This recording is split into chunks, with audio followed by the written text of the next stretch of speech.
one out. Granit Xhaka. Twisting, turning. That's a penalty, is it? No, he's still going. Oh, how about that? How about that? Carried on into the penalty area. Here he is. And then Giroud. What a goal. Brilliantly worked. Fantastically finished. Well, here's Ramsey. And Alexis Sanchez. Great footwork. 3-0.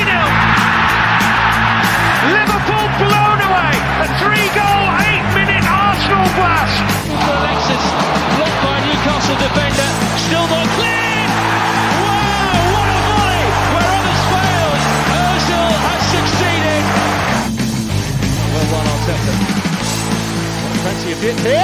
Yes! Arsenal have their breakthrough. Mikel Arteta. They deserve it. Oh, they're behind again. It's amazing. It's Aaron Ramsey. That's the response of Arsenal. Iwobi, nicely done. Brilliantly done. Bayern Walcott. Sensational Arsenal goal. Is that a handball? No. Nothing the play can do. Great, what a goal! Arsenal have made it 3-0. Jack Wilshere with an absolute thunderbolt. Hello and welcome to the Clock End Talk, an Arsenal podcast. I am your host, Tez. You can get me at Gooner Tez. Yes, I am alive, people. Thank you, everybody, for them kind comments during the week. Darren mentioned on the Thursday Night Live show that, I went to hospital. Look, I did go to hospital. Anyway, I'm not going to get bogged down in health issues, but yeah, I'm here. I'm all good. Thank you, everybody, for your kind messages. So after last episode, Jack, that's what sent me to hospital. when we were chatting before, I was about to make that joke, but I didn't know if it was a bit dark or not. No, it's all right, mate. I'm always getting the shit. Anyway, Jack, how are you, buddy? Yeah, no, I'm good, Ted. It's good to hear that you're doing a bit better and all's good. It's good to be back. I mean, not so much to say about the game, but it's good to be recording with you guys again after a few weeks. And Tony, you make your comeback, buddy. Been looking for you. I don't even get announced first anymore. What the fuck? Been loyal to the show for like 3.5 years, and then suddenly you have 1 week off, and it's Jack, how are you? Go fuck yourself. I love you. Shit. Don't be jealous, Tony. You just got to keep the consistency going. You're the one who chose to miss a week for your little holiday. Just lowering the tone straight away. Fuck the lot of you. Addy, how are you, buddy? I'm good, man. I'm good. I'm happy to be back. That international break was crazy. To be fair, missed all of you guys. Missed talking about Arsenal. To be fair, trying to get right into it. Yeah, we are going to get into it. And Jack, how are you, mate? Jack Brewer, he says, evening, boys. Okay, you can join us live on YouTube. Obviously, if you're listening now, you've got us there now. Those who are on the podcast later, yes, we do record this live. Okay, so I said this the other week. Where do I start? And I'm not going to be negative today because I copped in a whole heap of fucking shit last time. And a whole heap of shit. Tony, obviously you don't even listen to our podcast, but when you're not on it, but I know when you are on it, you probably listen back about 3 or 4 times. Mate, I copped a fair bit of crap because I basically said, Ted, I felt that, and Addy agreed with me last podcast that we felt he was a little bit out of his depth. Now, obviously, a draw against Leeds, some would say, getting 1 point against Leeds was a fair result considering we went down to 10 men. But we will get into that one. But as always, mate, I'll start off with the lineup. Your thoughts there. We had been calling for Aubameyang to play up front. We had been calling for all these changes. And if you listen to the last podcast, well, I think Arteta listened. I mean, everyone's been calling out for 4-2-3-1. The first thing I'm going to say, as soon as the lineup come out, I saw everyone excited. Aubameyang central, 4-2-3-1, blah, blah, blah. I've been so mentally bruised by his team selections that as soon as I saw it, I went, Granit centre back 5. because the amount of times we've had team selections where it's like, yeah, that's definitely back four, and then just somehow Granit or El Neni or someone's ended up slotting in at centre back, and you're like, oh, it wasn't. We got excited to nothing. So even right up until kickoff, I was like, this is going to be a back five. And then I think when we took centre, I think Willian took it and Aubameyang was on the left. And I was like, oh, fuck off. But obviously it wasn't. And I mean, on paper, I don't think there's too much you can argue with. We wanted 4-2-3-1. We got it. We played the only... Yeah, I mean, we played our best fullbacks, our only two fit centre-backs, really. The Willian left, Pepe right with what was available. I mean, the only question is Saka, but he played a lot for England and maybe he wasn't fit enough to play or to play 90. I think that was the only question, really. Some would question Willock at 10, but I think he wanted a hybrid, so it could be more of a flat 4-3-3 when he wanted with Willock's energy. I mean, for me, he's not a 10, but I guess if you look at who was available, I don't know what other option there was to be that third man in centre midfield. I'm not saying I overly like it, but I can't really look. Everyone knows I prefer Smith Rowe there, but the guy's played 40 minutes in about 2 years, so let's not include him. And then you look, and unless obviously if you start Saka, then you can play Willian at 10 potentially.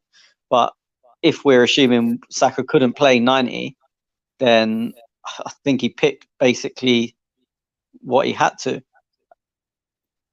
Here comes your fans, mate. Here comes. They've missed you, buddy. No Tony, no party, eh? Addy, your take on the lineup, buddy? Yeah. So I assumed he was going to go 4-2-3-1 from the shape, but then I saw a funny name in there, Joe Willock, the guy that I do think is not ready to play for Arsenal. A lot of people rave about him in the Europa League when we're playing Farmers. Cool, no problem. But the Premier League's a whole different ballgame. And I'll just say, like, with me, Tony, I would have actually put Willian in the 10 and put Nelson out on the right. I would have just changed it up or something. Sorry, what? And Pepe left? Yeah, I was going to ask. No, sorry. I said that totally wrong. No, Pepe on the right, Nelson on the left, and Willian in the 10. I actually would have done that. Thing cannot play. Willock cannot play, and it's the fact that even Nelson, the youth team, he's played off the left. He's played in 10. Even Nelson in the 10. I was having an argument with one of the guys, like, so many players can play in the 10, but we'll move on. But I saw the team sheet, as I said, it was going to be a long night anyway. to be honest with you, because you can change the shape. If you don't change your tactics, then there's no point changing your shape. I'm going to get into more of that a bit later down the track, Addy. Definitely. Jack, you were pretty happy with the lineup. I heard you giggling there a little minute. No, I was giggling when about Pep on the left, but I was going to say I completely agree with Addy about Willock. He's not good enough. I don't understand the hype. I think our fans like to overhype players quite a lot. I mean, look, it's like, and this is no disrespect, but like you see fans calling to play people like Cottrell and Aziz and Balogun, and yeah, they're great for coming off the bench in the Europa League, but you can't just suddenly make out that this kid who, when everyone says that these players are 100% good enough and they're amazing, the fact is that I would say probably under 1% has actually watched them properly in that scenario. And if I got to be, these are kids, they're not ready. And I think with Joe Willock, I think he's a sort of player who, because of his intensity, he's good to bring off the bench, but I don't really know what he offers starting. Like, definitely he's not ready. Like Guendouzi, he'd come on, give ridiculous work rate like Guendouzi against Spurs last season, but there's not really much else to the game, and therefore if you're starting a game and you need a solid midfield against a team like Leeds, but also the creativity, does Willock give that to you? Sorry, fuck no. Like, as I would have played Reece at 10, or even potentially even look at the other option would have been is rather than playing we could play Saka in the 10. I think that could something that could be seen to work. Could have gone Laka. And Laka in the 10 is another option, because then he's obviously not going to be in front of goal the whole time. And to be fair, for how he can hold the ball up and his strength and his, as Tony loves to talk about, his arse. And he'd be solid there. And the other option would be when he's fit is obviously, so if when Martinelli's fit, is you could play Saka in the 10 with Gabby on the left. But for now, yeah, any alternative, but in my opinion, Willock. I mean, I don't understand. We got fucking Mesut Ozil. I get he's not registered, but I was just waiting for you to wrap up a little bit, and I don't want to carry on with this all season. But hey, the elephant in the room, boys, is Ozil. I'm sorry, people are going to sit there and say like he's fucked. He's gone to this. He's done. He's not the bloke he was. He's not the player he was. I hate to tell you this. I think he's the better option out of this whole team. And creativity, it comes to mind when I think of Arsenal, and we're lacking so much of it. Tez, 100%. Like, on top of that, though, there's more, because if you think about it, when Ozil was at his best for Arsenal, he had a midfield two behind him of Coquelin and Santi. I'm not saying to the same quality as Santi, but we can more or less replicate that sort of partnership behind him with what we've got at the moment.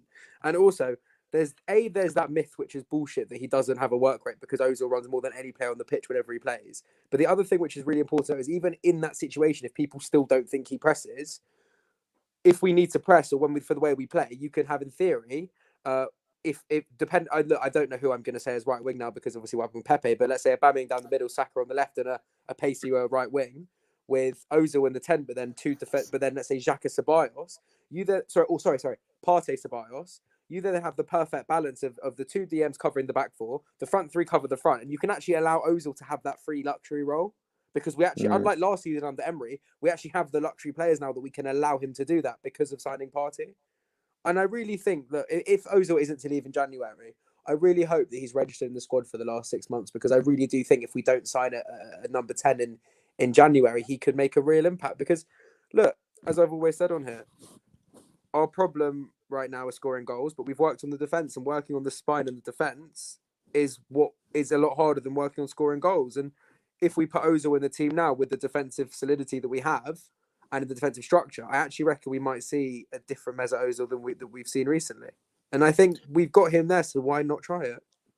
And we're getting a couple of comments, and I agree. Ozil's not coming back. What's the point of talking about Ozil? The thing is, Rohan there says, what's the point of talking about Ozil since he can't play? As soon as January comes around, he can play again. And January is only about 5-6 games away now. It's only a couple of weeks. Yeah. I was also, you always cut me off. I was also just gonna say that we highlight it to show how inept the manager is, how he's not ready for this job. Because I'll bring it up later, but it's not just Ozil. Remember, he sold Mkhitaryan in the summer, who was another creative player. No. We have Ozil. Hold on. Even though he knew he was not going to play Ozil, that is another creative player who we got rid of. Like we always complain about, no creativity. I don't think he did. But he went. Mkhitaryan left the club under Arteta. We also saw Guendouzi, who could have come into the midfield and played as alongside Xhaka, and he could have put Ceballos further up. So again, there's options. We've got Partey, so we can play on any. But Partey's not. He's injured, and because Partey's injured, he's fit for Thursday. No, did he not travel to? Yeah, but we're talking about Leeds. He's injured, and we were left with a midfield or starting midfield three of Ceballos, Xhaka, and Willock. And unfortunately, that midfield three is not going to win games for Arsenal. Look, Andy, if I'm being honest with the way I look at it, I don't think you can blame Arteta to an extent for Ozil being left on the side. I don't think he knew he was going to do it. I think we couldn't get rid of enough players by the end of the window that we would have liked to, and we were put in a situation. If you look at the squad and look at the players that he felt we needed more based on who the work rate or whatever reason that Arteta saw at the time, Ozil and Socrates were the two players that miss out. But I completely disagree with that. I don't really want to talk about Ozil because it's obvious. Like, the mistake's been made. Us moaning about it isn't going to do anything about it. I think we're all in agreement that he is much better than what we've got. But I completely disagree. The only reason I actually cut in is because Gabby ain't going to play until January, basically. Pablo Mari, even if he comes back for our next league game, it's the 30th of November. So you're telling me we couldn't have not registered them two, or even forget them two, one of them two, and got Ozil in, because you're saying January's close. Well, Mary's not going to be back until mid-December, let's be honest, because he's not going to be fit and play next weekend. And then we got Tottenham after that, and then he might play because we got a game every 3 days in December. But you're looking at the 10th of December or something like that. You're telling me you're doing without 4 months of Ozil to allow for potentially 3 games of Pablo Mari? Give me a break. He knew what he was doing. I don't think I'm as negative Arteta as I'm definitely not as Addy, and I don't know about your Ortez viewpoint, but I'm pro Arteta. I'm not having this. He didn't know he had no other option, because that's bollocks. So let me put this to you guys then, right? We're looking at a situation now where we need a creative midfielder or someone who can make a split ball or something, right? And our issue is foreigners. So Jack Wilshere, on a let's say hypothetically speaking, for point of debate, a base wage of 10, 20 grand a week plus performances plus bonuses when he plays. So what's the question you're asking? Would you take him? Who? Wilshere. For this season. Let's say we're not signing.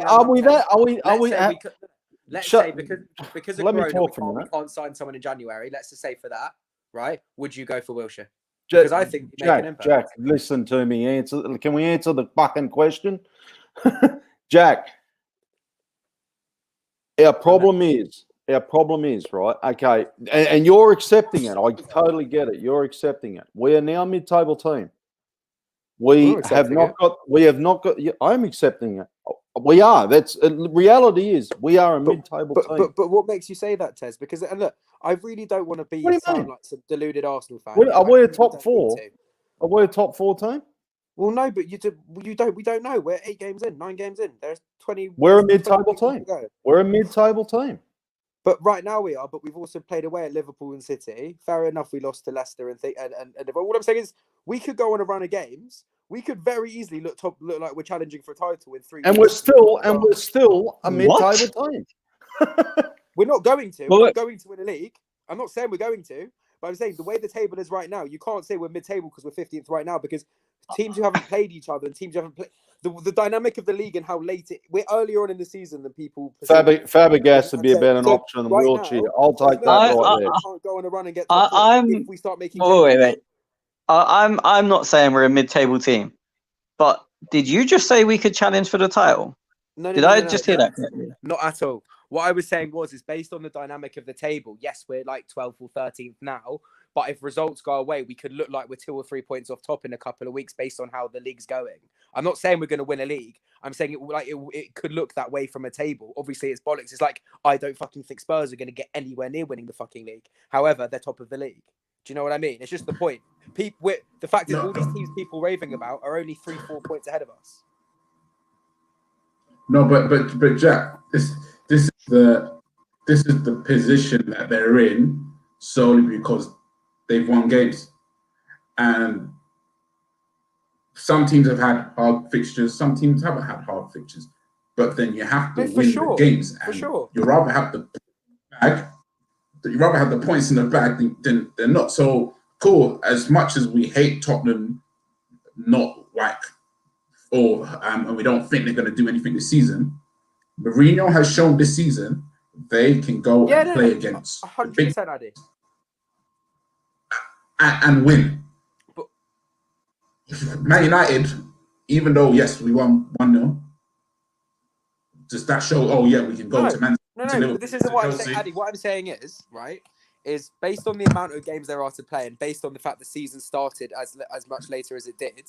What I'm saying is that if we were to start picking up form soon, we could still very easily go and get top 4. Is what I'm saying. Right. It's not as if we're in shit form and we're 20 points off 4th. We are in shit form. We haven't scored an open play in 8 hours. Just hear me out. What I'm saying. We're not in shit form and 20 points off. We're in shit form and we're 3 or 4 points off where we want to be. That's what I'm saying. We're in shit form and can't score from open play. But this is what I'm saying. Once we okay, and I really think Arteta will find the change. But I'm saying we've lost the shitload.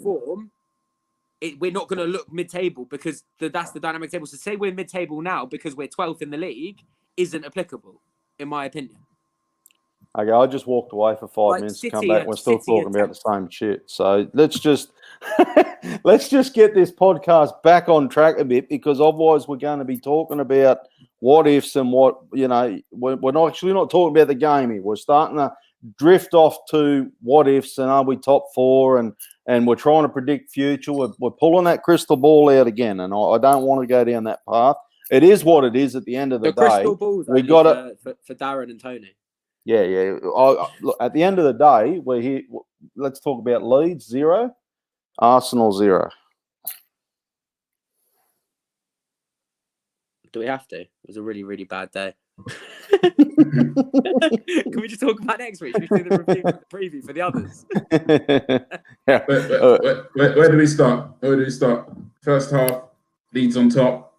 I think, again, Leno made 2 big saves in that first half, both from Bamford, I would say. Again, like, Leno, goalkeeper. Like, he, literally, I was saying last year, obviously, Aubameyang won it, but Leno has shown that he's a very, very good goalkeeper. But he's a... Leno was our player of the season if he hadn't got injured. Like, he was incredible last season.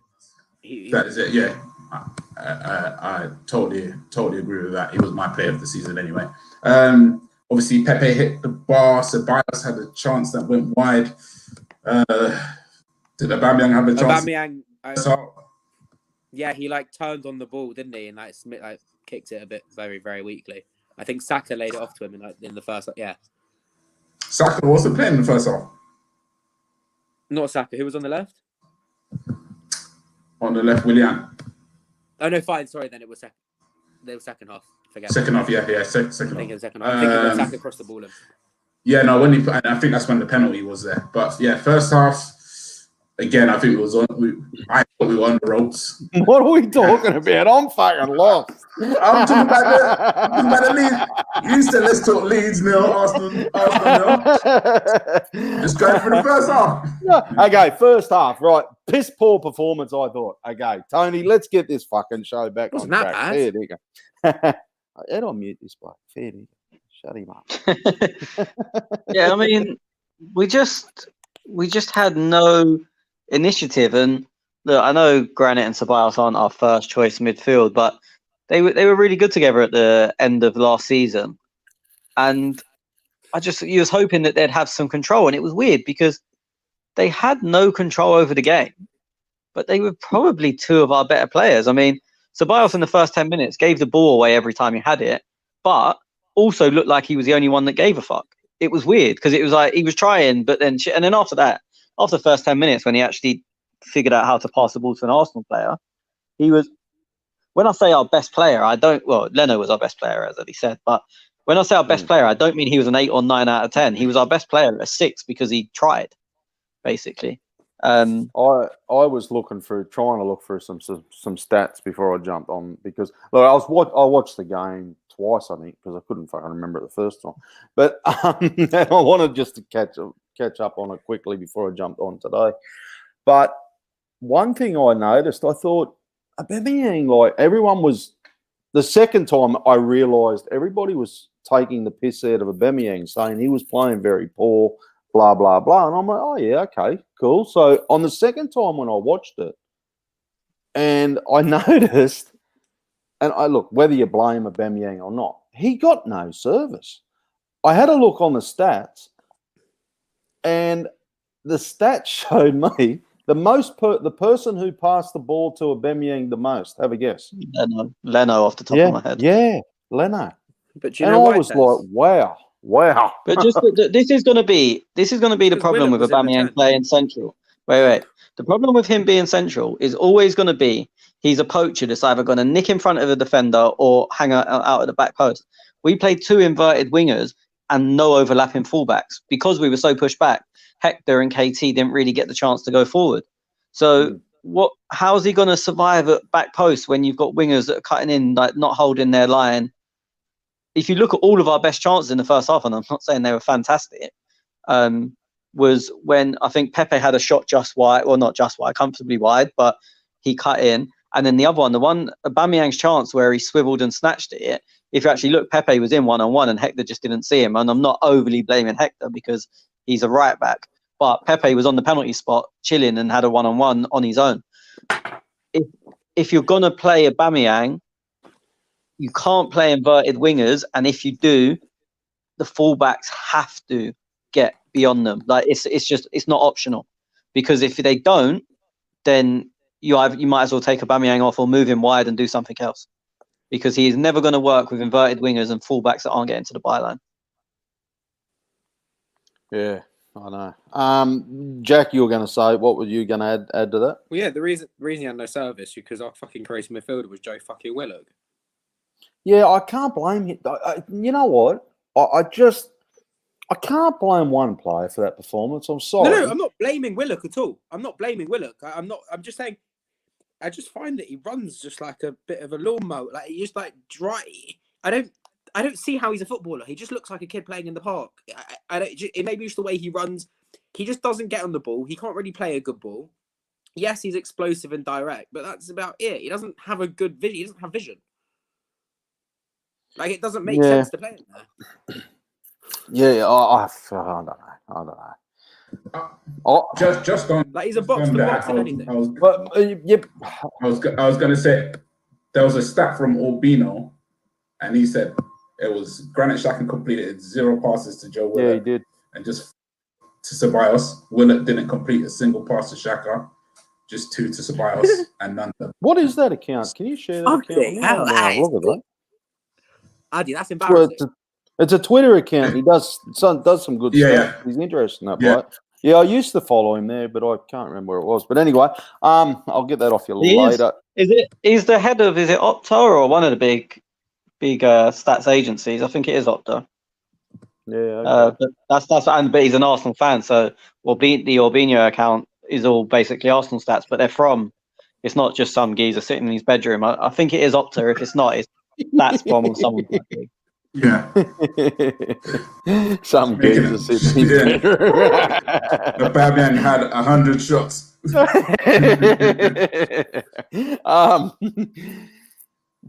Righto. I'm trying to look for some interesting points to talk about here. I want to talk about, Saka did, when Saka come on, I thought Saka was good. There was an opportunity there that he did miss that I thought probably should go in. Some would argue, hey, we then win the game 1-0. Got to hit that first time. I went mad at Laka for not doing it at Anfield. Open your body, whip it in. The keeper's not got a chance to be set. Run off and celebrate with a corner flag.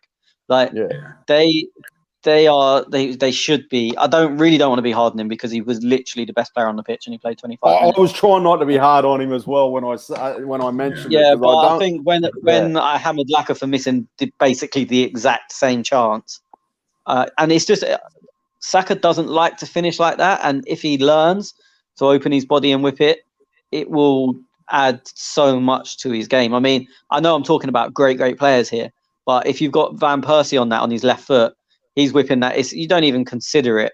But you know the type of finish. I mean, obviously his finishing was class, but you know, if I say Van Persie's got that chance, you already know what type of finish he's doing. And the same if Omri had Laka's chance. Obviously, I'm going right footed, left footed.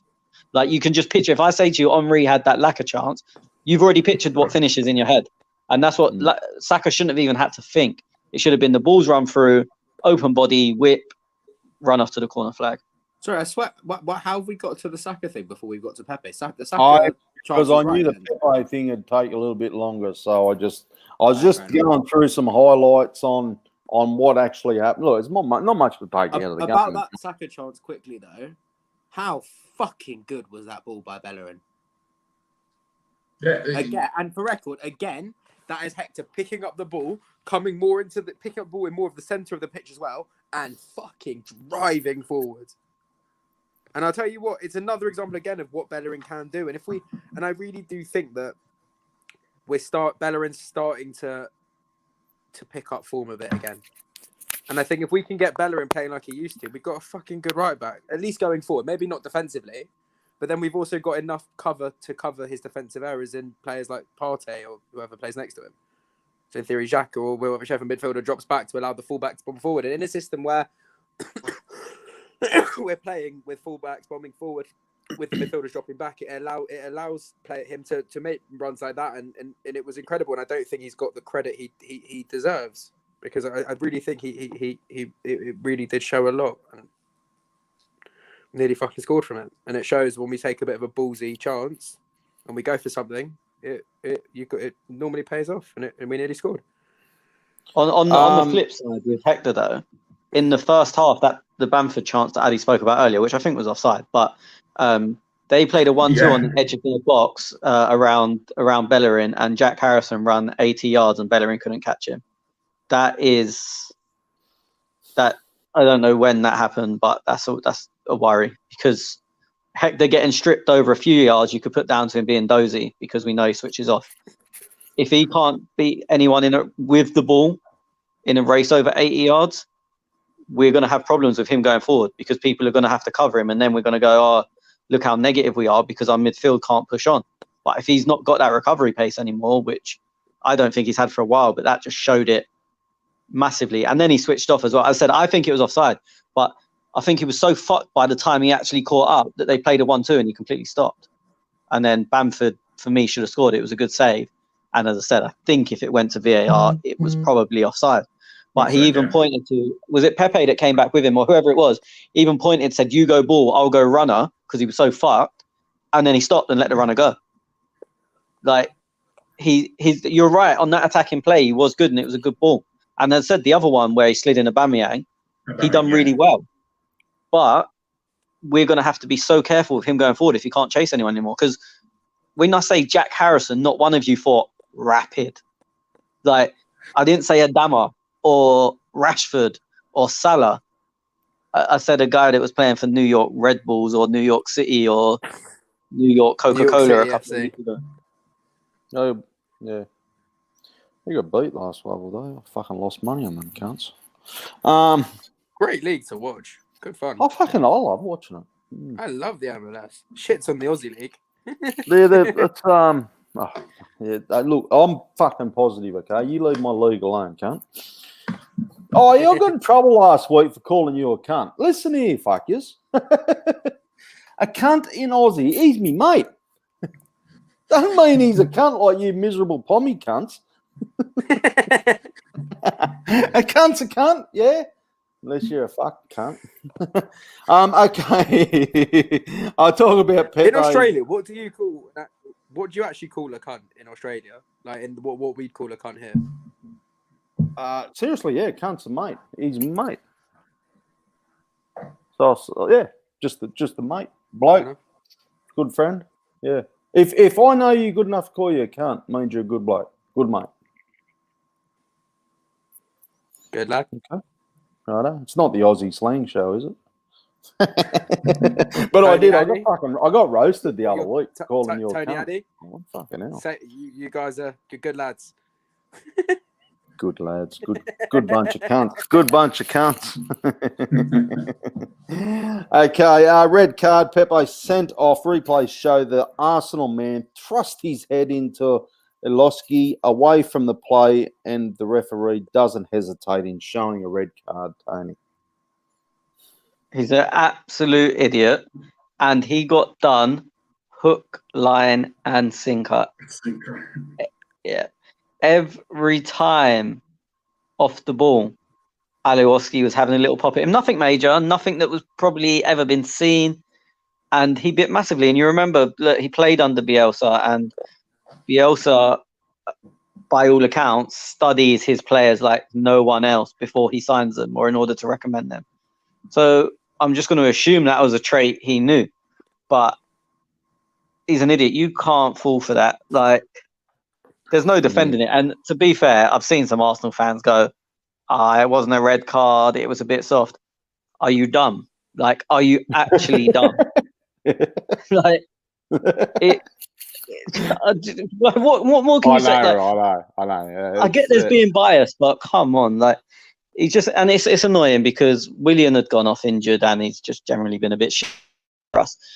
Pepe always looks half dangerous. and you think you're going to get a chance now. You're definitely going to get a run of games because we've got no other wingers anyway. Saka's a bit short of fitness, can't play every week. Willian's a bit short of fitness and not playing well. Nelson hadn't really been in plans until that point, and then he goes and does that. I mean, I really don't like Patrice Evra as a pundit, but he said after the game that when you look at Pepe at Lille when he was doing really well, and even this first few months at us, he was smiling, he looked happy, he was enjoying his football. I look at him now and think, you don't want to be here. Like, you look like you hate football. Even when he scores, like, it's just like, yeah, whatever. There's no... Yeah, I mean, look, I can't defend him, and I don't think anyone really can. But I'm sure, again, I think we're going to have to change something with him. You getting the opinion, though, like, and I just read in the comments that were coming through, right? Nobody's a big fan of Pepe for some reason. £72 million player. I am. That's the difference. I actually am. I know you are. I am too. But you know what fucking bugged me? Like, not bugged me. I was embarrassed after the Leeds game, and it's more the banter between different fans and that. And when I seen Javinho 2.0 with Pepe, I'm like, yeah, but I mean that's especially that's been since day one because they both come from France and they're both Ivorian. I mean, look, the thing is for me, if you look at when Pepe was at his best for us, it was actually when Arteta first came in, and you thought, okay, he got him playing. But when we was playing that 4-2-3-1 and we was playing that fast-flowing football, I mean, you look at it when he scored against Man United, he was buzzing. That whole game, he was actually unbelievable. But you look at the different reactions when he scores. Same against Newcastle, he was unreal. Look at the reactions when he scores. You look at him in the Europa League the other day, and it was just like both his goals in the Europa League in the last two games. It's just been like, yeah, whatever, kick the ball in the goal. I don't know if it's the way we're playing, and I'm not saying we should. I think we should change the way we play anyway, and then I think it would benefit Pepe. But if that's not the way he's going to play, Pepe is never going to be the guy who has 90% pass completion. No, he's not that bloke. But he's going to be that bloke who's going to grab a ball from the wing and fucking do some amazing little tricks and have a shot. He's that X factor player for me, or can be that. That's what I see him as. Yeah, I completely agree. But I think Arteta's trying to make him into a safe winger, and I think one of the problems is he had Mahrez at City, who is probably the best combination of both in the league. He has got the X factor. He will beat you in a tight space, but he's technically, I don't want to say perfect, but not far off it. Like, Mahrez is so secure. He never, if he wants to just keep the ball, he can, and he picks his moments right. And maybe Arteta's trying to teach Pepe to be that by teaching him the safety side first, and then the explosive, and then go back to being explosive, but pick your moments. But the problem is, at the moment, it's just all safe, and then he's bored. He don't want to be there. It does nothing for our team because we isolate him one-on-one, and we're all thinking, like, fantastic one-on-one. There's sort of nobody better, and then he just plays the safe ball back, and then you can see he gets frustrated with himself. So then next time he gets the ball and he's 3-on-1, and he tries to beat them all, and it's like, no, like, you've got to pick your moments better. But for me, the way to manage him is put your arm around him and say, run at them every time you've got the ball. You're going to lose it sometimes, but you're either going to attract double markers or you're going to beat him and we're going to be in behind. And that way, he get his head up and he's excited and he wants to be in the game. This safe style of football is never going to be for him. Like, we should honestly, if we're going to play like this, and I said this about someone last year and I can't remember who it was, but if we're going to play like this, just stop playing him. I like him, but he cannot play in this team. Addy? Just going back to the situation, as Tony said, can't say nothing about it. Red card, he fell for it. Whether it was a soft headbutt or thingy, as you see, to frustrate your head at somebody, you're off. Like, you can't get away with it. So there's nothing to talk about that. Again, similar to what Tony was saying, is he happy? He's not happy. He's not happy, and is it because of the way he's playing? Is it because of what he's trying to get forced to be playing, or this or that? I don't know, but again, for me, playing football, you play your best football when you're happy. Like, cool, obviously, you want to, yeah, and he's not happy, and that's the thing, and that's again something that I would say is on Arteta again, because I don't feel his man management is great. Like, I don't think so. Obviously, you can go too harsh. Obviously, you can go Arsene Wenger style and give him a cuddle. But then at times you need to know your players and knows what makes them happy. And again, like what he's been with Pepe almost a year now, it still hasn't happened. Like that's so. I don't know. Like a lot of people were saying, "Oh yeah, Arteta's going to bring a lot out of Pepe." I'm still waiting. Obviously, yeah, it's not going to be something straight out of the box. But I thought that was it when, again, first 10 games when we played high press with Laka, Alba, Ozil, and Pepe. We actually pressed teams high. We actually played quicker football. We attacked from all areas of the pitch, centrally, from the wings, and it was just much more free-flowing. But obviously now, Arteta's decided to change all of that, and like even the football doesn't look good. Like again, now if your football's good and effective, then again, people will be happy and people will buy into something. But the football's not effective. The football isn't working. Nothing's actually working. So then I can understand them. I don't think. Yeah, I don't think people. You're frustrated, aren't you? You're frustrated. Frustrated. I don't think people can be frustrated with Pepe for getting sent off. Yes, fans can be frustrated. Obviously, all the abuse he got, him and Alioski, was totally uncalled for, and I've seen some of the things that people sent him. And again, it's just like there's stupid people in this world. That's when there's no need to like actually attack the race to a player. Just stupid. But then as well, the manager has to play to somebody's strengths. Like there's no point trying to block somebody that's all explosive, all going out. And especially when you've seen that he's actually good. Again, that Man United match, I thought that was his best match of the season. Like, you saw what you can actually get from Pepe. But then now it's like, oh, I've seen that. Okay, yeah, let's get it back down. No, you should be creating opportunities where you actually get Pepe in those positions so many times.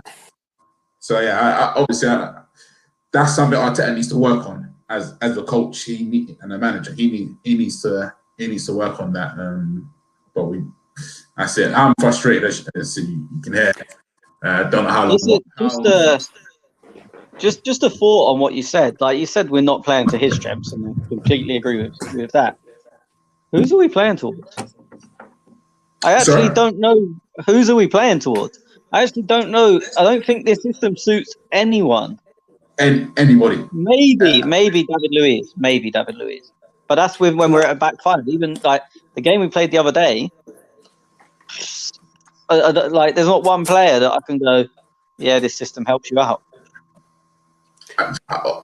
Again, I don't. That's again is a great question, and I don't think we're going to get answers. And how obviously we've played a quarter of the season so far. How many more games until? No, we haven't.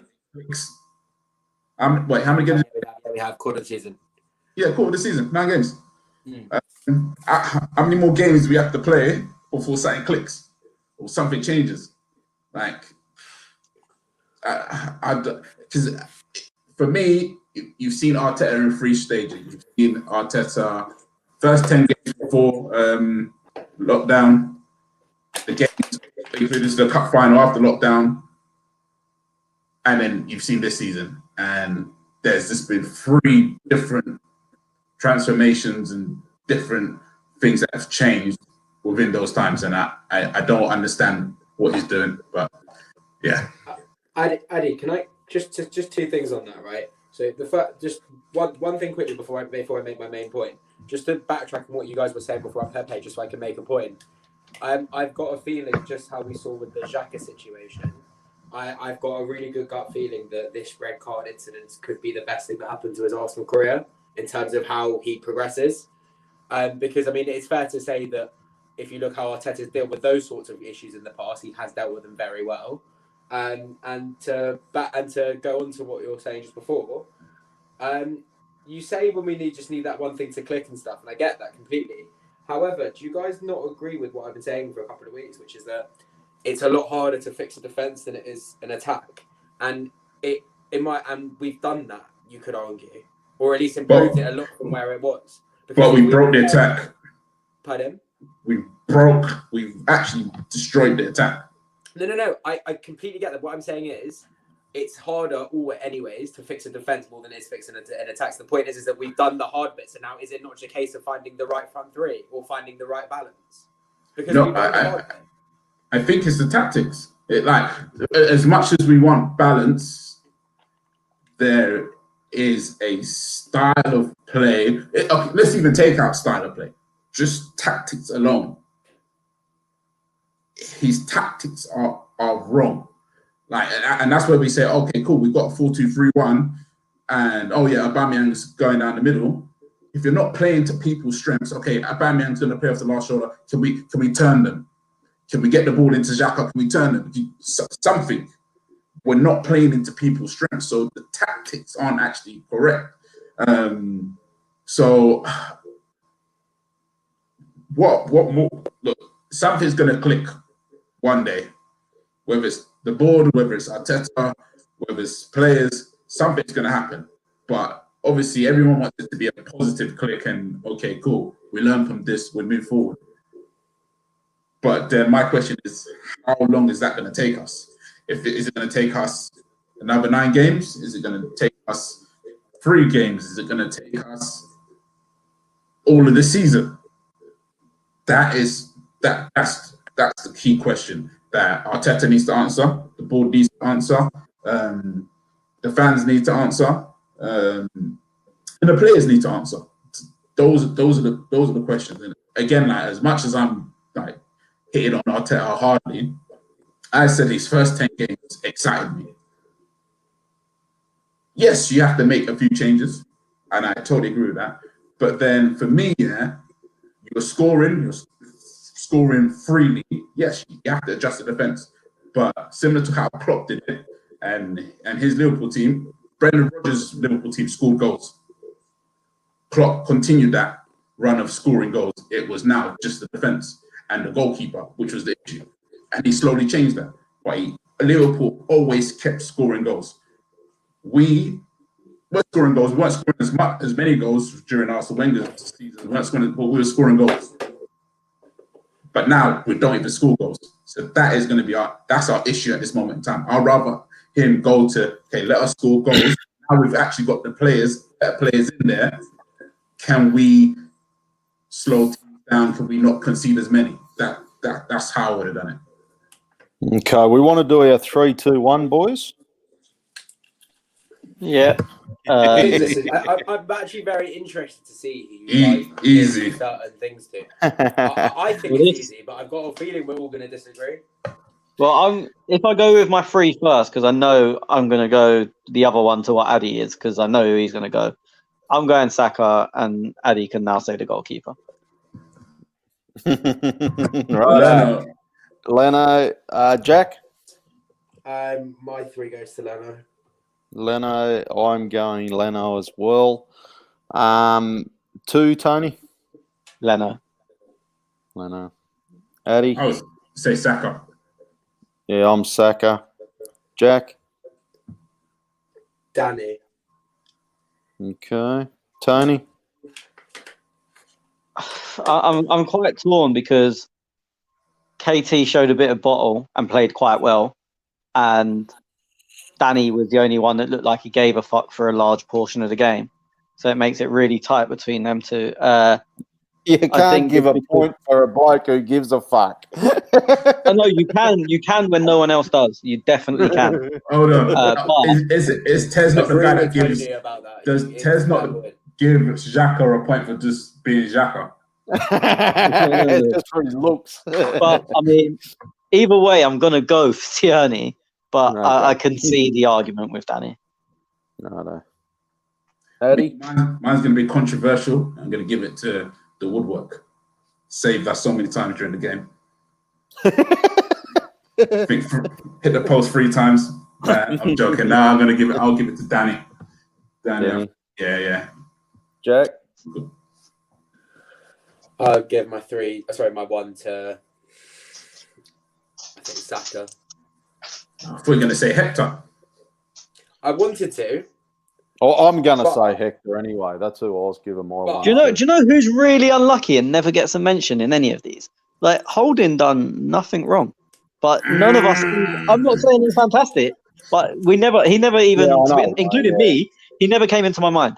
Like, on that note, what would be your... If I said to you pick a centre back, everyone would say Gabriel, but Holding was better because Gabriel 3 times tried to bring the ball down with his cock. Oh my God! What would your 3 times he tried to bring the ball down with his dick? 3. Who would be your preferred 2-man defence if we're playing a 4-3-2-3-1, whatever the fuck it is? I was actually thinking about this last night. I partly want to say Louise, but it's risky as fuck. I would say Mustafi. I was just about to say that, Tony, and because I know Mustafi and Gabriel, you mean? Yeah, one's obvious. Gabriel's he's there, and you know what? I'm wanting the bloke who cost us £32 million in Saliba to sit on the bench and come on the 60th minute to see what he's got, then slowly bring him in so I can see fucking Arsenal moving forward. Why did we? And I'm not going to have the fucking excuses. Oh, his mum died or whatever. Like, come on.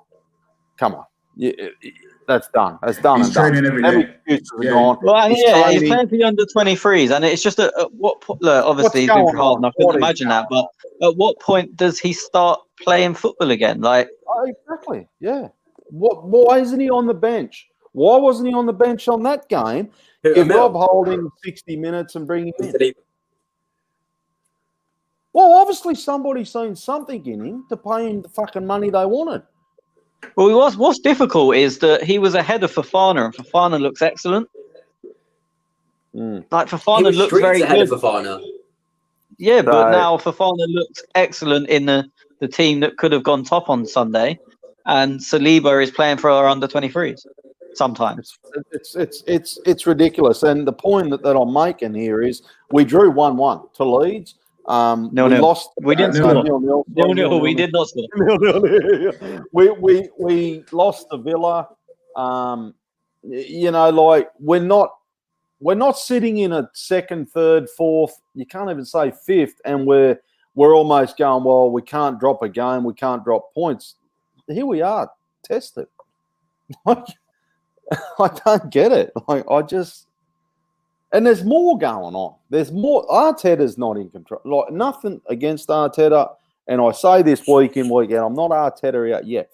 And I know a lot of Arsenal fans are Arteta out. But I just don't think, I think there's more going on above Arteta's head.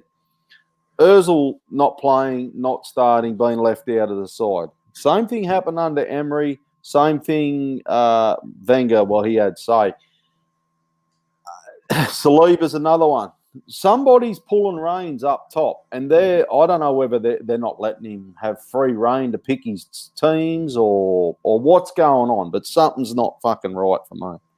I just don't know what. See, I don't think he's a puppet. I think he just makes bad decisions. I'm thinking he's the puppet. And that's what I feel a little bit sorry for him if he is.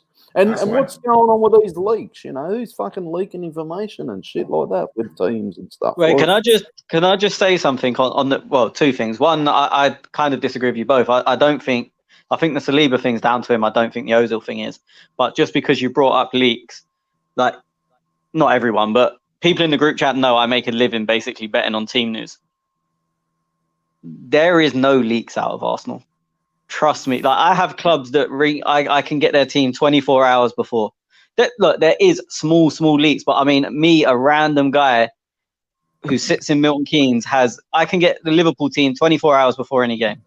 Like, and these guys can vouch for it. Like, you've seen it. Like, I know people listening going, yeah, whatever. Like, you guys have seen it. Yeah. Arsenal, we'll get something 15 minutes before when journalists put it out because they get it 15 minutes before. Like, when you talk about leaks, the Arsenal are one of the most secure clubs. And even now, the journalists have stopped leaking the team because Arteta had to go the other day. Like, no one had it early on Sunday. So I'd be very fucking interested. Obviously, it did leak, but I wouldn't say it's a problem with Arsenal. And trust me, there's other clubs where I was gonna say, is it Ozil? Yeah, I think the reason Arteta's gone mad about it, and again through doing what I do, City are super secure. You can't hear a thing out of Man City. Like, even like everyone the other day, just for example, everyone thought Sterling's definitely playing. He's back fit on the bench, not ready. Like, you don't hear a peep out of City unless Guardiola says it, and then half the time he's lying anyway. And so I think Arteta's gone in with that attitude, like, our camp is our camp. It's sacred. Everything that's said say whatever you want in this circle, but it stays in this circle. And I think that's why he's lost his head about really quite a minor thing leaking, that there's been a little, I mean, it can't have been a fight because Danny would be dead, presumably, but a little training ground bust up, which happens probably every week at one club or another, and that's leaked. It's not really big news, but Arteta's lost his head about it because I think he goes with that same attitude as Guardiola, as nothing comes out of here. Okay, we've got a couple of questions to get through, and then I'm trying not to go down the rabbit warren like we did the other week of too much tactics and shit. And I just want to see what happens over the next couple of games, Jack. And I know you're all Arteta's, and you're willing to give him. I am too. Wolves are going to be a tough game next week. I just think we've lost our way a little bit. I don't know. This is the thing to me, right? And I really don't want to come across as I said before, as some delusional Arsenal fan, right? Oh, mate, you got fans out there. Let me tell you, you got fans, mate. Fuck, mate. I locked my fucking door last week. I thought some company going to come back and knock me down. I'm in hospital bed. I told the nurse to fucking lock up. I haven't seen the comments. I'd be very intrigued. But this is all I think, right? We're in a situation now where Mikel's been in the job for 9 months? If you look at Klopp, look at Pep, they both struggled a lot in their first proper season, and Arteta's had to deal with a lot of things which no managers have before, especially in his early time in management. And we have seen a lot of great moments, and we have seen some less great performances. And I completely get that, but I just think that I understand that in today's day and age, a manager's lifespan doesn't necessarily last so long. However, I look at Arteta and I do see potential. And look, at the end of the day, everyone saw that potential at the end of last season. And the way I look at it is that a good manager shows their how good they are, not necessarily just by the trophies they win, but how they can turn around form and how they can make a change. And I trust Arteta, and I want to see him make a change, and I do think we will. I understand it may take some toying around and some tinkering, but we will get there. And we can't look, some of the performances that we've seen, we can't take that away from him because we have seen benefits. Yes, it's a lot more structured, and yes, our players may not be suited to it, but he's only had one proper transfer window, and that was also in the financial implications of a global pandemic. Like, I really do think at the minimum he deserves till the end of next season. And look, unless we are, let me say something, unless we are in the position we are now constantly, if we're back between somewhere, let's say 1st to 7th or 8th, and we're looking like we could push for a top 4, 100% he deserves it. I get it if we come bottom half the end of the season. That I understand and stuff does need to get evaluated. I'm not stupid. But it doesn't, Rome wasn't built in a day. And unfortunately, we were put in a situation from our old regime, and I'm not even saying Arsene Wenger in this, but by the board and the financial decisions that the club made. And I'm not saying that in Ozil's retrospect. It's about all the other bullshit wages that players are on. And you have to understand that it's going to take time. However, if you look at all, like even under George Graham, it took 2 or 3 years. It took a complete rebuild, and then we moved on, and it wasn't great, and it wasn't smooth sailing, and it's never going to be. It's very rare you have a situation like Conte at Chelsea where after a few games of shit, he suddenly goes on a madness and wins the league. And I just think we've got to get behind him because as a fan base, we're there to support the club. We're not there. Yes, the club are accountable because of reasons, because we follow them. Yeah, I get that. However, let's be fans and support the fucking team. Like even the people with like, it's not healthy. We're all Arsenal fans. We all want the same thing. So rather than arguing about it, why don't we look to back the team to push on success? Because I'll tell you what, success starts within the fan base and unity. And you're not going to get that at Arsenal because of the nature of the fans. And we need to realise who we are and what we all believe in, because it's all the same fucking thing. No matter how you think of the club, we all want the same thing. And it's not as if Arteta's been shit. He's won a cup. I've now turned. Yeah, no, I agree with everything you said and well said. When I look at the ladder on the iPad, I turn it upside down so fucking Tottenham are at the bottom. The cunts. That fucking hurts. That fucking hurts. Okay, boys, let's play this and get into some questions. For Gooners everywhere, this is the ultimate football app for you. For match highlights, interviews, and the best Arsenal videos and podcasts. Download the free Gunners app now from the App Store and Google Play. Okay, so I've got a couple of questions. When did that happen?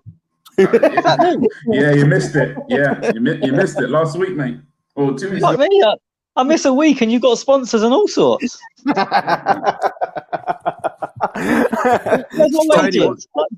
what do you think I'm being announced first? It's a new podcast these days. Jesus Christ. Max has just joined us. Max does the Thursday night live show with Darren. How are you, Max? Are you not going to call your fellow Aussie a cunt? He's not an Aussie. He's a fake Aussie. No, a cunt was born in fucking England. Fucking miserable cunt. Didn't you listen to the Gooners the other day that they rattled on with? Cunt was born fucking over near Crystal Palace somewhere. To be fair, I did listen to it. I don't know. I mean, he is Australian. He's lived in Australia. Fuck off, fucking mate. He's a fucking fake Aussie, mate. He's just quickly, I just want to clarify something. Yeah. I'm not Arteta out. I'm at the moment, Arteta needs to buck up his ideas. That's where I'm at the current moment in time. Just to clarify to everybody. Yeah, no, I agree. I'm hearing you. I think we are all. Tony, this is what I was talking about. MAA Gunner. Who leaked the wage cut and the lack of Arsenal. Arsenal. Yeah. So this is no, it wasn't. This is something I actually wanted to come on to. I mean, the Lacazette stuff was leaked by the club, not as in Arsenal, was in the nightclub he was in. It was on their CCTV, so that was nothing to do with Arsenal. And it's very interesting how Arteta's gone mad about a little training ground bust up, but no mention of being annoyed about a leak that Ozil rejected a wage cut. That tells you, for me, that tells me everything I need to know. And I'm not saying it was him directly. I'm not saying Arteta rang someone and said, "Hey, lads, put this out." But it was an agreed strategy from the club, which I've said from day one. I don't care if everyone comes. No, I'm saying I don't care if everyone from the club comes out and says, "No, that's not what happened." I will never, ever, ever believe that was not a planned strategy. Like, as soon as it come out, I was like, this has been leaked by the club. I still think it will be leaked by the club. There's no one will ever change my mind on that. Even if Ozil comes out and says, "Nah, I told them for banter," I will not believe it. Like, I'm at that level. There is nothing that can change my mind. Since you brought up Ozil and his banner, it's sad, isn't it? It's embarrassing, really. Right? Yeah, I mean, I like his reply to Piers Morgan, but it's a waste. Is what it is. Yeah. But then, if you're him, what'd you do? Just disappear in the ego, mate. You can pay $350K a week. You just kick them back. Take some photos of me at the beach, like whatever. Well, but he's still got to go in, isn't he? Do you know he's declined the option to play in the under-23s. So Socrates is playing because he chose to. Apparently, this is not true. So in general, I forgot about. Yeah, Socrates. Yeah. So all first team players that are not involved get the option to play in the under 23s. Obviously Socrates has taken that up. Ozil's not playing in the under-23s. 100%. Yeah. Has he been given the option? Have they frozen him out? Has he chose not to? I don't know. But what? Yeah. So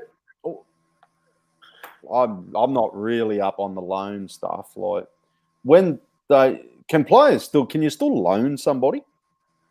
probably in some league somewhere, but not here. So, like, Socrates playing under 23s, he couldn't say, "Oh, look, just send me out to Egypt or somewhere. I'll go." No, and play there a is for Egypt. There is probably a random league in the Middle East that has a transfer window still open.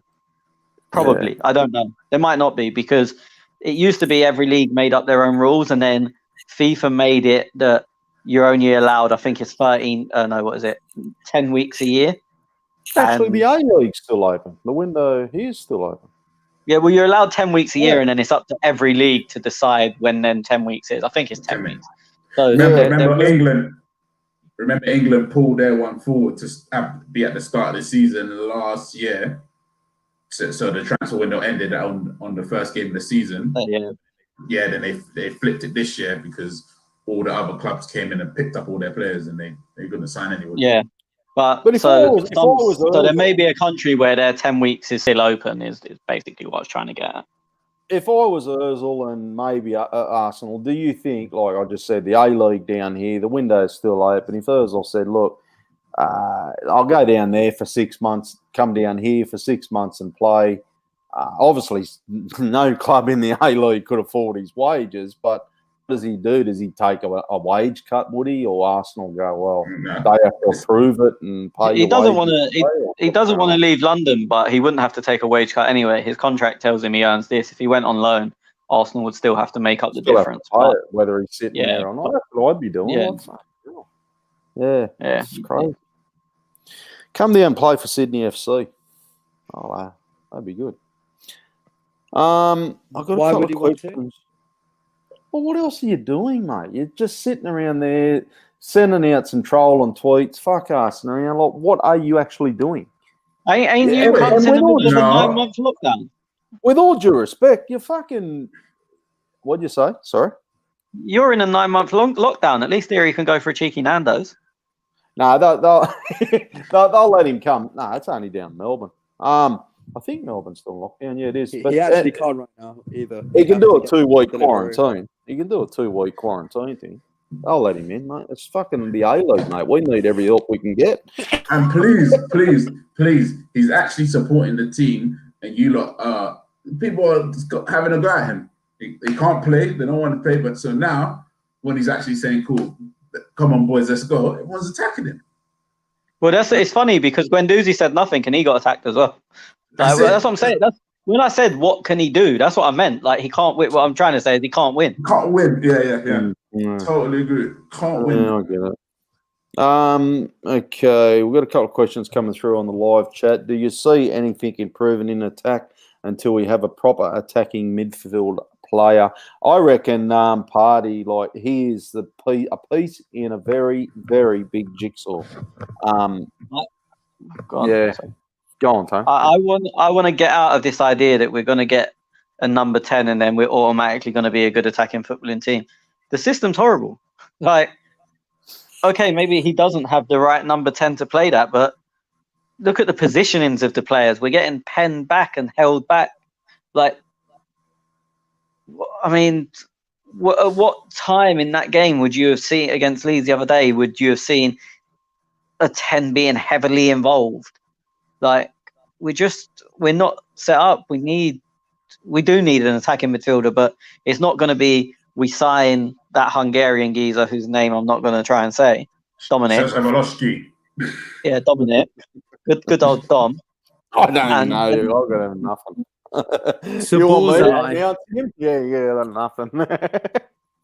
Yeah, but we're not going to just sign him or someone of similar level and then automatically be firing and scoring goals all the time. Like, we're not creating anything. We're not getting enough players into the box. I don't know. I mean, you look at early season and all of our goals pretty much involved Ainsley being in the box from overlapping and underlapping runs. Now the closest box he gets to is he stands in the technical area sometimes. Like, Tony, we're spending money though every season, but we just ain't getting the right players in. Like William came in, and I thought, look, I said it's not one that I wanted, but hey, what do you fucking do? Mkhitaryan come in from Manchester United, and let's face it, a lot of people were going, oh yeah, Mickey's coming over here, fucking beauty. Dud went to Rome, and now he plays fucking. He's having a fucking wine.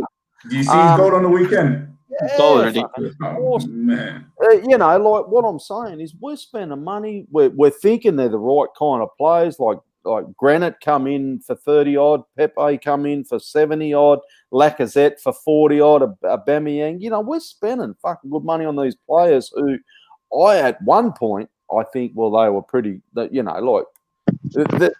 class players, and they get to Arsenal, and something's not right. But just a clip there.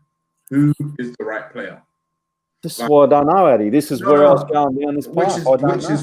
Which is why, for me, it's not just the player. A player has attributes. It's how you use them. It all goes back to the coaching and what your manager's trying to do. Because for example, let's look at that Chelsea Conte team. If you look at that team, he had a lot of rejects from all the previous managers. One of the main rejects was Victor Moses. Didn't play a game for, I think, who did he play? Jose Mourinho? He didn't play a game for him. He was on loan. He was on loan everywhere. And then Conte said, you know what? I'm going to play at left wing back. And he played the whole season at left wing back.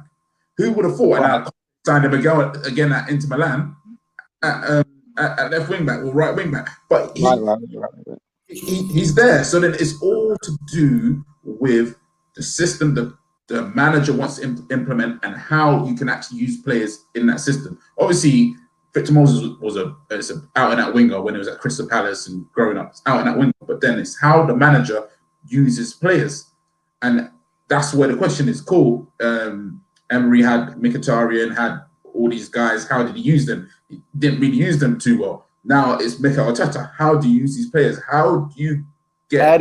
Addy, the problem I've got there, and then what you're saying, I get where you come from, manager, right? Last couple of seasons of Wenger, fucking poor bugger struggled, right? That last season, he really, really did struggle.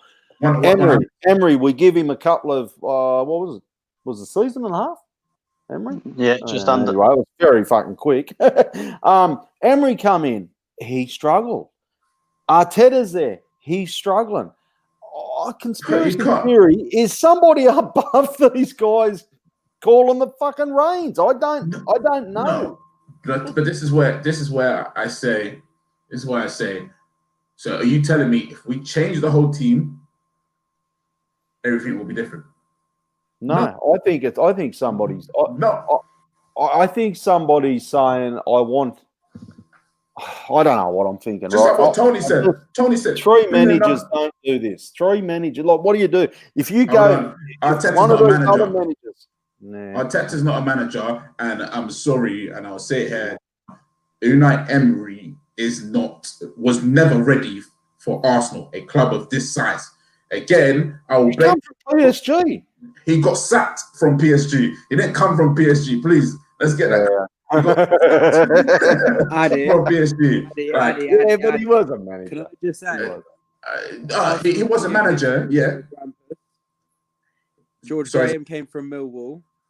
Hold on, Graham came from Millwall. You can't do that. You cannot do. Hold on. As much as thing came from Gwendolyn or something. My guy was at Monaco. Thing was that he was at Monaco. Arsene Wenger actually won stuff. Arsene Wenger actually coached world-class players. Arsene Wenger actually bought world-class players. He was sacked from Monaco. Even if he got sacked from Monaco. So you're saying that he went into Monaco and did rubbish? No, but you're saying Emery got sacked from PSG. No, Emery got sacked from PSG, yes. But then if you're looking at a club if you're looking at Emery's CV, there is no word, nothing in his CV to actually say, cool, he should manage a club of this size. 100%. So you reckon we've just got.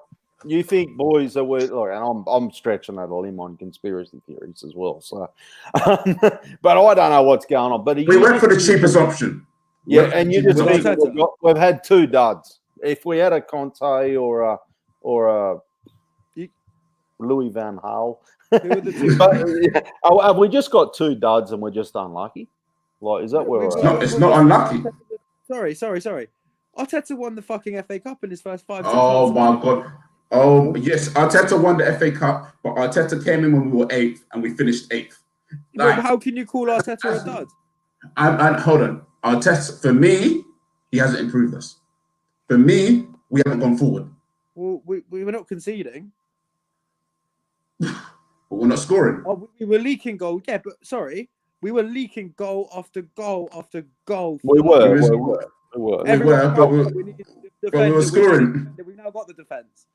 So rather than always looking at the negatives, why don't we also look at some of the positives? Because I'm telling you now, this is the best I've seen us defend in about 10 years.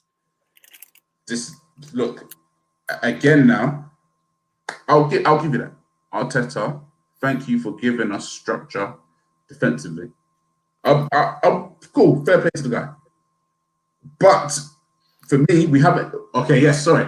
Let me retract my statement because I just feel like people with I'm contradicting myself. of Arteta are going to look like an absolute dick in a few months, and I can't fucking wait. And this is the thing, yeah. I want him to do that. But this is the difference between you and others. I know you do. To do that. Addy, I know him to prove me wrong. I know you want to do well, but there's also a lot of pricks online who really fucking don't want him to do well.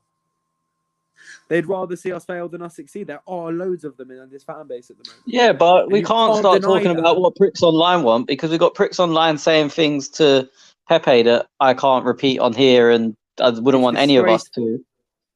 Yeah, there's no point bringing up stuff that whatever number of dickheads, be it 1 or 1 million, say online, because if we're going to worry about ourselves about what everyone says online, we'll be here all day and we'll say stuff that will probably get us all arrested. Like, yeah, we can take things to the extreme, but what's the point? I'm just shutting my mouth. Okay, let's get into some more questions. Fuck, I had them up here. You think a man is fucking organised, Just Tez, just quickly, Glasgow. Goon of Glasgow has started with these rejects and Arteta out. I think it was him that I saw tweet us the other day, like, great podcast, really enjoyed listening to it. And I think it was him. I hope it was. Because when I read his comments, I think, oh, this guy hates us. Like, he's just here to wind us up. And then you see like the comments, like the tweet, oh, great guys, love their podcast. And I'm like, what? All reject. To be fair, he's asked a good question. His second one: how do we fix Arsenal? Oh, just hang on. Where are we? Oh, yeah, he did ask a question there. How do we fix Arsenal? Go on. How do we go on? I'll let you have that, Tony. How do we fix Arsenal since you brought his name up? For me, you've got to get the players playing to be happy. I think it's weird that we weren't defensively great, so we went to a back 5. Because I see Arteta's spell in free reign so far. First 10 games, good and attacking. Second 10 games, good but defensive. Third 10 games, neither, basically. Well, good defensive, but we're not a good team. For me, you've got to find the happy place. And the problem, what I don't understand is, for me, I thought he signed Gabriel because of his athleticism to say, okay, we only need to go with a back 4 now, so we can go back to our attacking ways of my first 10 games in charge and also defend like my second 10 games in charge, because we don't need cover all the time, because we've got a bit of pace and some, like an athlete, someone who's good in the air, good all round. That's what I thought. And I think it's really weird that barring Sunday, we're playing a back 5 with Gabriel still. So what I would do is get them. I mean, look, I would go back 4-2-3-1. I would give Pepe freedom. I would give Saka freedom. I'd play Aubameyang central. I would get Martinelli back in the team as soon as he's fit. The problem we have, for me, is that system relied on not even a creative number 10, because I know it's very easy to say Ozil wasn't too creative in that time, but a technically safe number 10 that never, ever, ever loses the ball and plays forward most of the time, which then allowed them two wingers to go and express themselves, because the 10 would get the ball and give it to them. Might not be the best pass, it might be an easy pass, but they're getting the ball quickly and then they're one-on-one and they can go at their defenders. Or if they did run in behind, the 10 could find that. I think the thing that stops us playing like that at the moment is I don't know who plays in that role. And I mean, I hope he comes through half fit I assume he's going to play on Thursday. For me, and I know I've been banging on about him for years, Smith Rowe really shouldn't be far away from starting. If he comes back anywhere near, and I know Addy's not his biggest fan, so I'm going to get some looks here. But if you look at what we've got, like, he's, okay, maybe he's not technically secure, but he drives forward, he's quick, he's got an eye for goal, he's got attacking instinct, he can beat a man, he can shoot. Like, just get the attacking players to be attackers. That's how I would fix Arsenal. Like, I know it's very simple to put people in categories, attackers or defenders, but as a very basic way of fixing Arsenal, you're an attacker, you're a defender, go do your jobs. Like, defenders defend, attackers attack. And I know there's going to be some crossover, but your main, like, at the moment, I feel like when Aubameyang was on the left and whoever's on the right, their main job is defensive. That's what I feel like when I watch us. Whereas for me, yes, you still have to do your defensive work, but you are a attacker. Like, that is that's where I would start off trying to fix Arsenal. Tony, this is why a 4-2-3-1. Sorry, Tez. This is why a 4-2-3-1 would work here, because essentially the 4-2 covers the defense, and then in theory you can have a 3-1 to cover the attack without having the need to overlap. Because that brings. No, but I don't. Again, look, this is what. But what I think was wrong with Sunday is, one, the two inverted wingers are never going to work unless the fullbacks get up, which they didn't, because we're trying to be defensively too secure. And I don't think William was good or bad. He was just there on Sunday. But all of the stuff I can say he done well, and there was things he done well, was chasing Luke Ayling the other way. And one time he skipped past him, he actually beat him. So you look at it and people go, oh, Pepe didn't defend. No, I've not seen anyone say anything about Pepe's attacking. It was, he's terrible defensively. We've been brainwashed, because now we're looking at players who, like, Robert Pires was the worst defensive player I have ever seen. He's also in my top 5 favourite Arsenal players because he was fucking unreal. But if Pires was here now, we'd be going, didn't track his runner. Like, we've been brainwashed into looking into the wrong things. Like, attackers attack. Yes, do your defensive work, but your main job, what I'm going to care about at the end of the season, is your attacking stuff. Defenders, defend. Like, at the end of the day, I'm not going to go to Tierney at the end of the season. Oh, you're shit. You got 1 assist and no goals. I'm going to be, you are fucking secure at the back. You won your aerial battles. You won your 50-50s. But when it comes to attackers, we go, oh, you didn't follow your runner. What? Like, get back to the basics of why we all started watching football. Have you seen change though? Like, in the last 9 games, and this isn't a dig at Arteta or anything, but do you see experimenting? Do you see, okay, like, bit of change? Because for me, since I am hung up a little bit on the Leicester game, only because for me it was so obvious, and to every Arsenal fan watching football, we were talking in the WhatsApp group, it was very obviously what was going to happen. And at that point, that triggered me to go, wow, I just didn't realise how inexperienced Arteta actually was. But I don't think like that, because we've had three different types of team in that short space of time is not easy, and we've been competent. We've been good with 2 of them, and arguably competent or just below at the moment. So for me, I don't think, like, it's not easy to do that. So I wouldn't say, it's pointed out his lack of experience. We know he hasn't got experience, but I don't think much has led to that. I just think he's started walking down the wrong path, and he maybe feels like he's too far down at the moment to come back. So he's carried on with it. But at some point, when you're going the wrong way, you've got to start to realise it's the wrong way, because If you keep going the wrong way forever, you're just going to be lost. Like, that's it. No, that's all right. Rick says our attackers are not allowed to attack, though. This is the problem, and you keen see how all our attackers starting to get pissed off. That's my point. You should be attackers attack mainly, and you do your defensive work, and defenders defend mainly, but get her in the overlap and whatnot. Gurner Glasgow, he says, I enjoy listening to you all. Excellent football minds with all different views. Thanks, mate. Yeah, I was a bit sure you didn't like us either. Rick says, Smith Rowe will get beyond the shitty false nine, something we severely lack top share. Can I just get Addy's view on that? Because, just on Smith Rowe. I like Smith Rowe.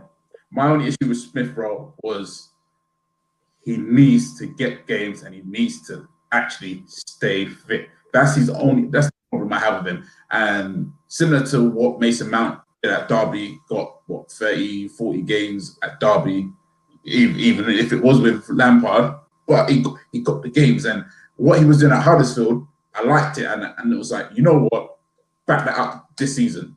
Go, even if it's to Huddersfield or to a much better Watford or like a team that's going to compete at the top, so you get that confidence and you're actually playing. I would have wanted him to go out there and do that. But again, injured start this season. How many games is he actually going to get? How many games is he actually going to play? Because there's no point having him and he doesn't play. That's my issue with Arsenal. We don't prepare our youth well. I completely agree with you, and I literally couldn't agree more. But my point is, as of 2 weeks from now, and he's back fit, he's played 2 Europa League games. For me, he is very close, if not in the team sheet. Like, and I get yes, he should. I need him to have more minutes and all of that. But I mean, in the situation we're in right now, like, I don't even ask you him. Do you see Arteta playing him? Especially the fact that he doesn't play Saliba. I don't. No, but I'm saying from my point of view, like, look, to put it easy for you, because everyone's going to know the answer to this, him or Willock? It's got to be him. This is the point I'm getting at. We're currently starting Willock. We don't really want to see Willian there. I'm having Smith Rowe over Nelson, especially as a 10, or that link in midfield, whether you want to call it an 8 or a 10. I don't really care what number you want to put on it. So I look at it and go, as of right now, with people that are registered to play, he is our best bet there. Yes, similar. As of right now, Aubameyang should have been playing in the middle against Man City and against some teams. But Arteta, this is my issue. Like, until it clicks with Arteta, yeah, but the question was, what will fix Arsenal? I know Arteta ain't going to do it. You know Arteta ain't going to do it. You know what? Yeah, what will fix Arsenal? Change your tactics, change your mindset. For me, I think we have the players to do well. Maybe not to compete. I don't think we can compete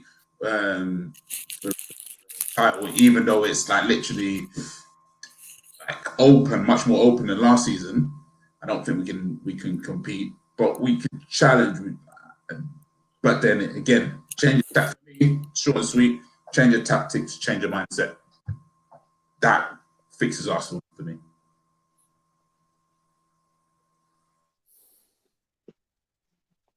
Well done. Is that my time to shine now?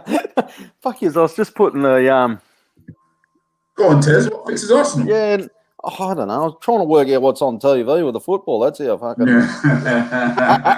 I got bets on, and I'm like, sure, I got a bet on some fucking. Who are they? Toronto and Nashville, is it?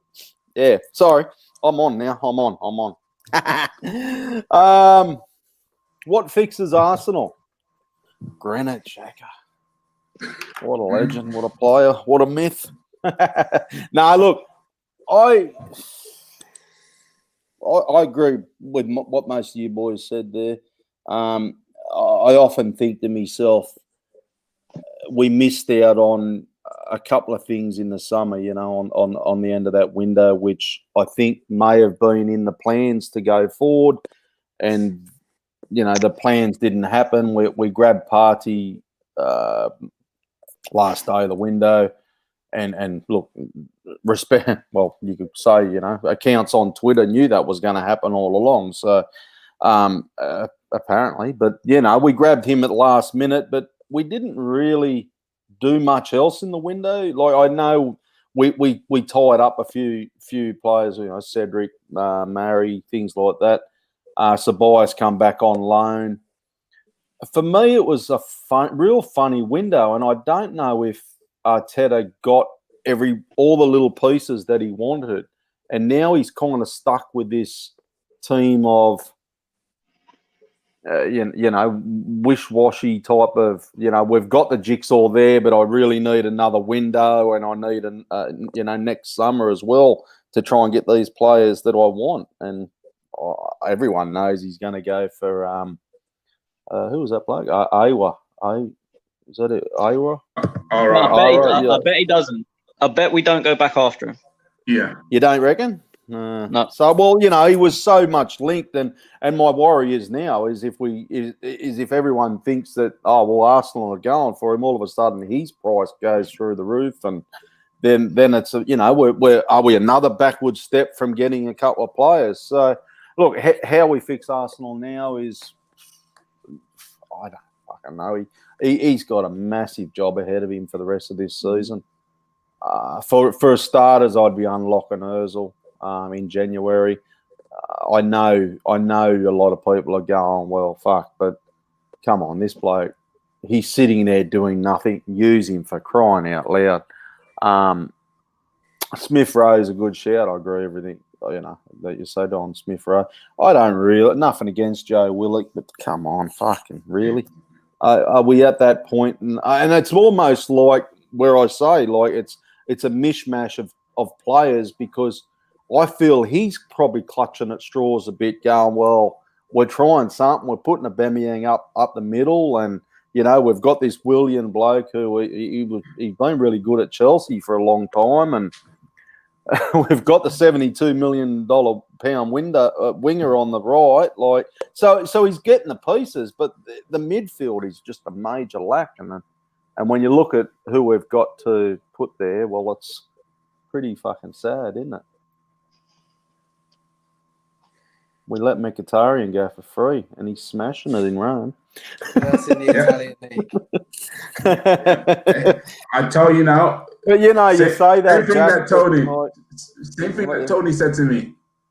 Who would you have, Willock or Mkhitaryan?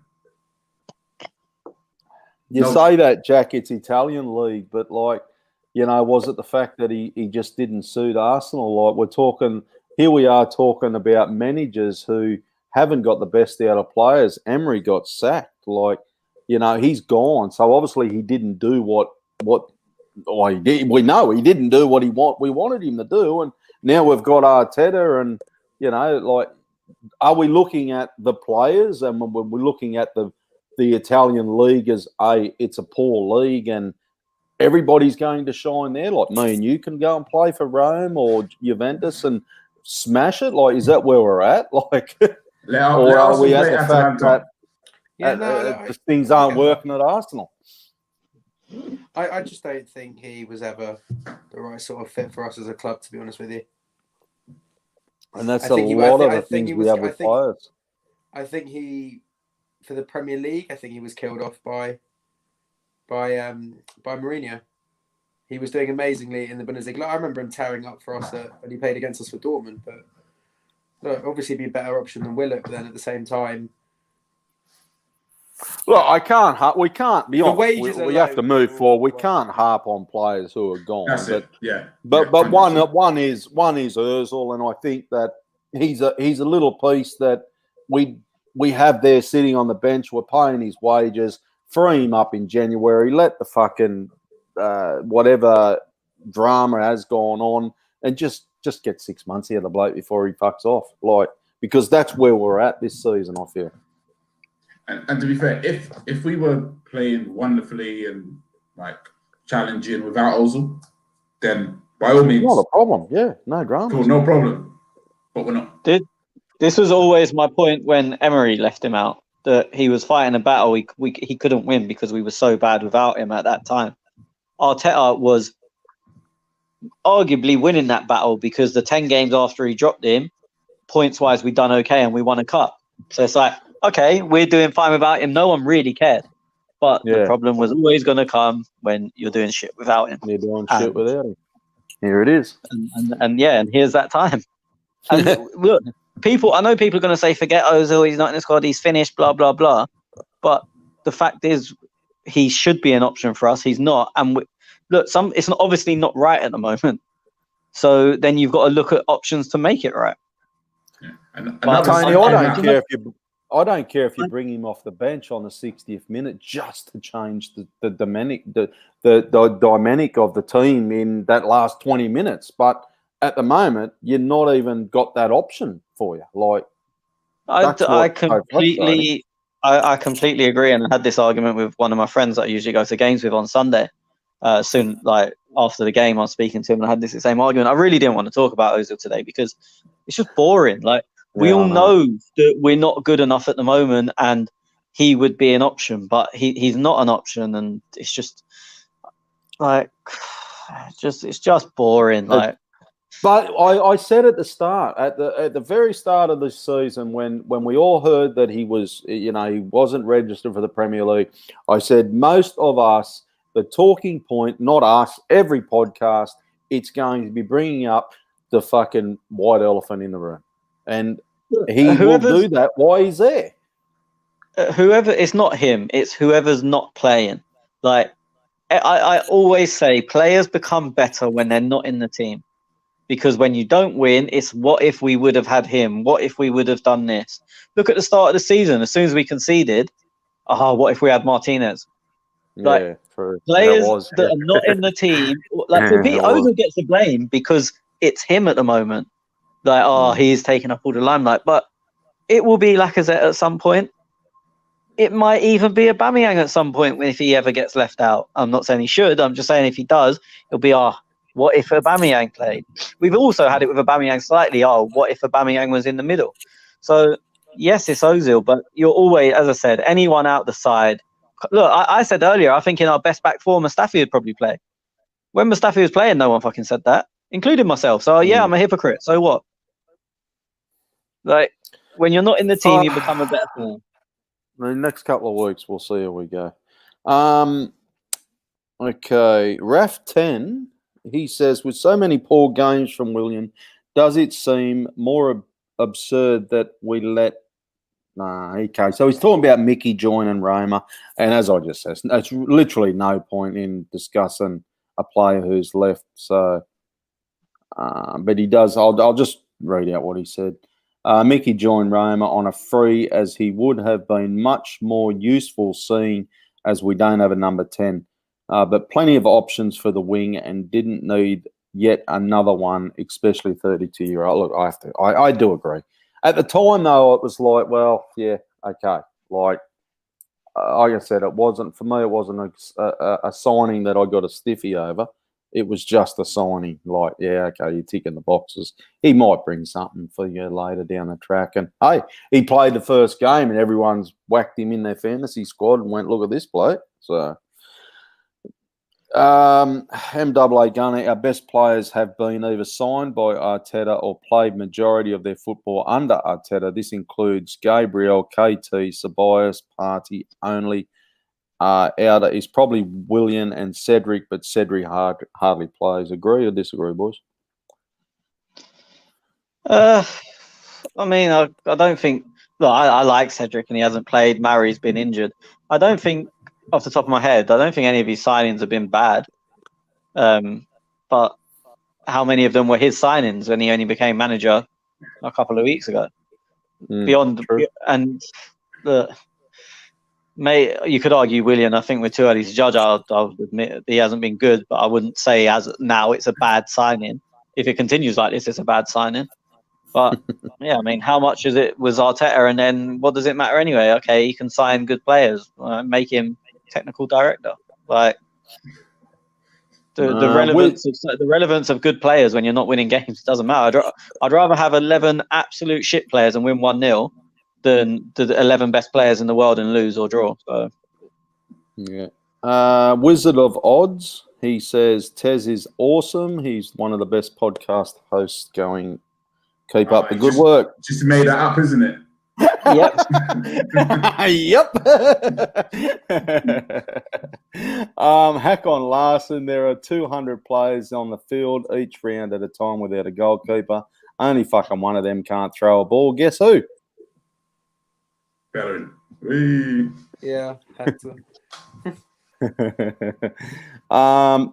Referees must be pretty lenient on that now, eh? I don't see much of. If you watch the game, they only allow like the stupid foul throws. Like they foul throw every like. There must be about, I didn't think 10 every game. I didn't think Hector's the other day was that bad, but I think because he had 2 the other week that were bad, it's now in the ref's head. Because for me, every throw, I said it on here anyway, every throw on is a foul throw. It's very rare you see someone a throw on that is actually legal by the rules. Yeah. But I just think now, and it happened, who was it? It happened to either Tottenham or Man City. Was it Aurier a few years ago where he got 6 times in one game because the ref picked him up once, and then so he's actually watching him and he's like, well, that's a foul throw. That's a foul. But if he watched everyone else with this, but it's all players always get them in runs because then the refs start watching. So you do one stupid one and then it fucks you for ages. And I don't think Hector's one the other day was that. Yes, it was a foul throw, but so were the other 100 throw-ins in the game. I actually don't think it was that bad. I think he's just being not targeted, but being watched because he's now getting. It's like when people have a reputation for diving, the ref think twice about giving the foul, even when it's the most obvious foul you're going to see. And I think Hector's sort of in that position at the moment with throw-ons. Hack on Larson. What's he saying? Is our squad as bad as we're seeing right now, lads? Yes or no? No. Addy, nope. Jack? Nope. Jack said yes. I can't believe that. Wait, what? What was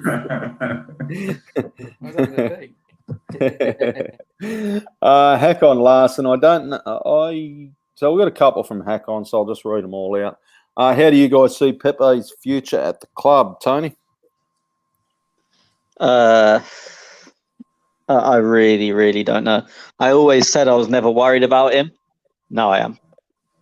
I seen a few comments here earlier in this live chat. People were saying, I have to scroll up and find it, but there was something along the lines, if we sold him in January, do we get what we paid for him? Or something along them lines.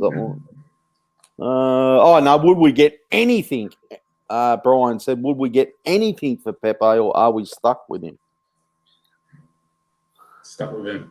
But then I think we're stuck with him.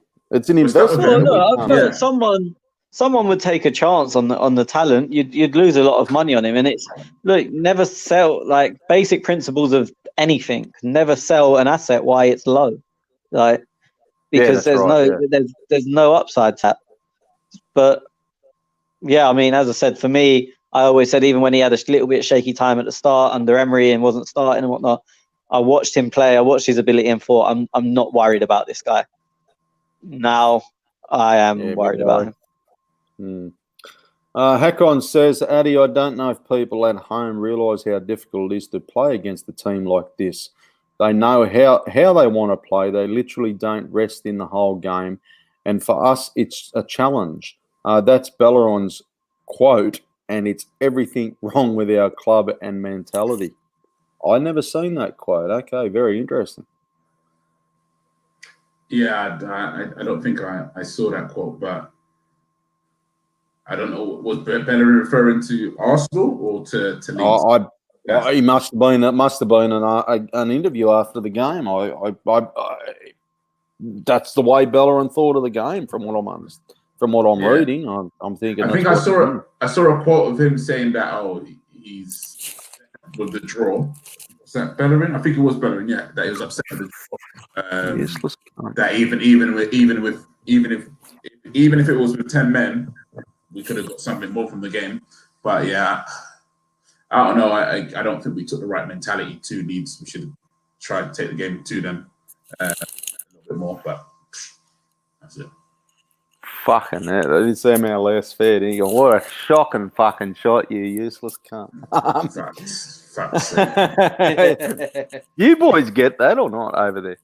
Yeah, I got it. Have you? Yeah.